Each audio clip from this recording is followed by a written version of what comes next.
Assalamu alaikum wa rahmatullah. Da fatan mun wuni lafiya. So yanzu ina son in yi staking, ma'ana delegate Tico, don kasancewa muhimmancinsa. Yana da kyau a ce mutum ya iya ko kuma ya san yadda ake yi, don daga ƙarshe dai duk gaba ɗayan mu za mu ɗunguma ne mu koma abun nan delegating ɗin ne. Don ba mu da wata hanya da za mu sake haƙan wannan coins da muke after sun yi launching after December sosai ta wannan hanya ne. So yana da kyau a ce kowa ya iya ko kuma ya ga yadda ya kamata a ce ya yi. So abu na farko dai za ka taɓa MetaMask naka kamar haka. Ina taɓa MetaMask nawa. Idan na shiga MetaMask, a nan ne zan samu dama da zan yi abun da ya kamata a ce in yi. Don saboda MetaMask ta ba mu ƙofa, akwai browser. Duk abun da za ka yi inda akan abun da ya shafi crypto ne, za ka iya amfani da browser na MetaMask. Insha Allahu zai biya maka bukata. So yanzu MetaMask nawa ya buɗe.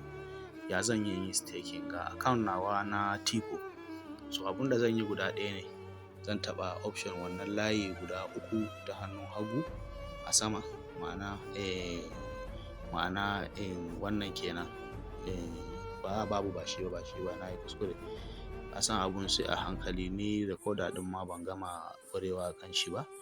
So yana da kyau da ina indicating, ma'ana wannan kenan zan taɓa. So na taɓa shi yanzu.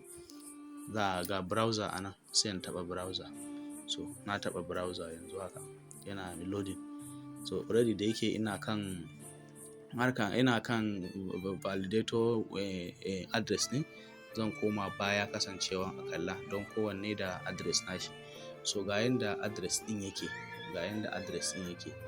Da farko dai https da muka sani, sai wannan dot da slash ina sai ka rubuta validator.test.btcs.network sai kai /staking. Shikenan, idan kai clicking shine zai kai ka inda muke so mu je. So yanzu na yi clicking ya kawo ni nan. Da farko ba kowa bane ya register. Ni yanzu already na riga na register. Zan iya delegating ne kai tsaye. So in kai baka register ba, wannan layi guda 3 na ainihin option na shi MetaMask ɗin gashi nan, wannan so akwai option a wurin ɗin. In ka taɓa zai buɗe. To in baka register ba, nan ba zai nuna maka komai ba. Kaga wannan wallet address na ne. To in baka taɓa ba zai nuna maka ka sa. In ka taɓa zai kai ka inda zaka sa wallet address naka. Already in baka register ba, kafin ma ka zo wannan matakin, ka je ka yi copy address naka. Ka yi copy nashi sai ka zo da shi. In ka taɓa nan ya nuna maka inda zaka sa wannan address ɗin, sai ka yi pasting nashi a ciki. Don da wallet address naka za ka yi register saboda su san kai ne. In za su ɗauki coins ma za ka yi staking daga wannan account ɗin da aka tura musu.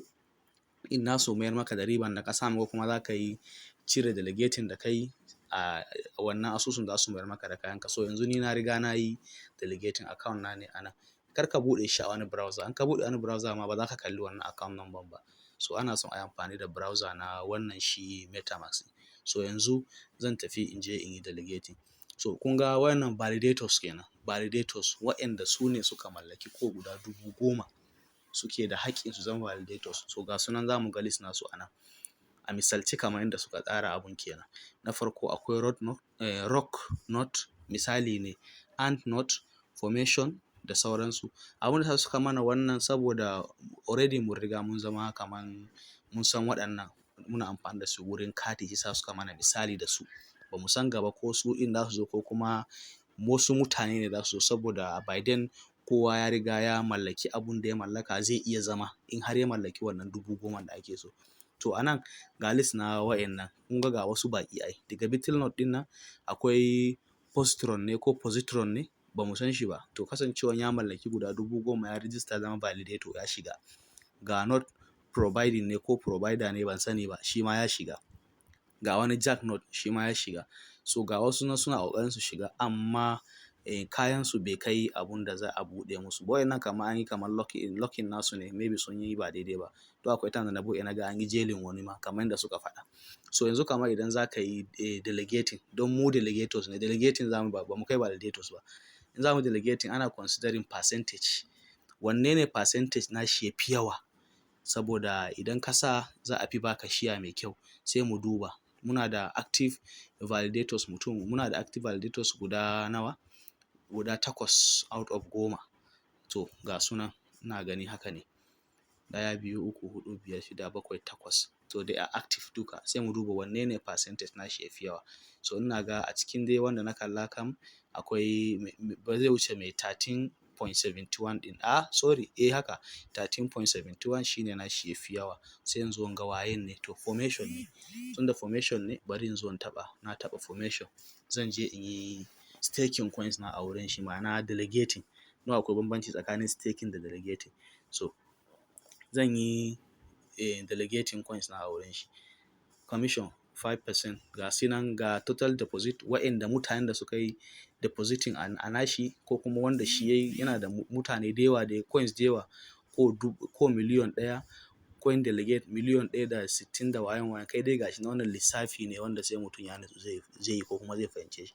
To yanzu ga status na he's active, yana active, zaka iya yi. To shi kenan, bari mu je mu yi delegating a kan shi tunda na ga yana da abun nan. To sai in taɓa delegate, bari in nuna muku, bari mu gani. So delegate ga shi nan, wannan zan taɓa. Na taɓa wannan shine zai bani dama in yi delegate. To na taɓa, sai suka tambaye ni coin zan yi delegating ko kuma hash. So a fahimta dai a gaba akwai inda za a je matakin yin delegating na hash, shine da suka ce za su biya da Bitcoin. To amma yanzu karatun bai yi nisa ba, da yake ba a kan shi nake ba, bari in yi delegating coins. Sai na taɓa delegate coin. To anan sun tambaye ni coin nawa zan yi delegating, zan sa hannun jari a ciki. Sai in ce to dama a can na da kaman guda 6 ne. Sai in zo in taɓa nan, haka. Sorry, ya mai da ni baya. So coins nawa zan sa, sai in ce zan sa coins guda, na da 6 ko, to zan rufe 4 sai in bar 2. Na rufe 4. So wannan code da zan rufe kenan. Already wannan validator address account nashi kenan, na riga na yi connecting. Na taɓa delegate shi kenan, zai processing. Kaga waiting confirm. So sun tambaye ni account na mai kaza kaza kaza, balance na ana da guda 7 da wani abu. 7 ne ma nake da shi, kaga na manta. So ina da 7 guda da wani abu. So na yi delegating guda 4. Suna tambaya na yadda ko kuma in janye. Estimate gas fee 0.002. Kaga charges nashi ma ya fi na test da muke yi. Ya fi ne, wannan dai bai shafe mu ba. So yanzu sai in taɓa confirm, za su ɗauka a wallet nawa kenan. Tunda na riga na yi connecting, za su ɗauki abun da na ce musu su ɗauka. To na yi submitting, yana processing. Transaction succeed. So yanzu sun ɗauki wannan coins da na ce su ɗauka ɗin. Ka gani transaction na 87 complete. To yanzu wannan na gama kenan, na yi sa coins na a hannun jari. Sai dai in saurari abun da zan na samu daga gare su. In a wata ne, in a sati ne, duka dai ba yanda ba za a bani ba. So wannan na riga na yi delegating, na gama kenan. So shine hanyar da za ka yi delegating. Allah sa mu dace, Allah sa mu amfana da shi. Wannan shine kaɗai hanya da ya rage mana mu masu waya, muna ɗan samu abun da muka samu. In ba haka ba, wa yake da kuɗin sayan wannan node da suke magana kwamfuta? Nefan ƙasan nan ma kaɗai ya ishe mu. So Allah ya ba mu sa'a, Allah sa mu amfana da abun da muka yi. Na gode. Allah ya saka da alkhairi. Ni ne naku mai nasara, yaron gidan Mubarak Mobi. Har abada ba zan manta da shi ba insha Allah. Ina gaisuwa oga.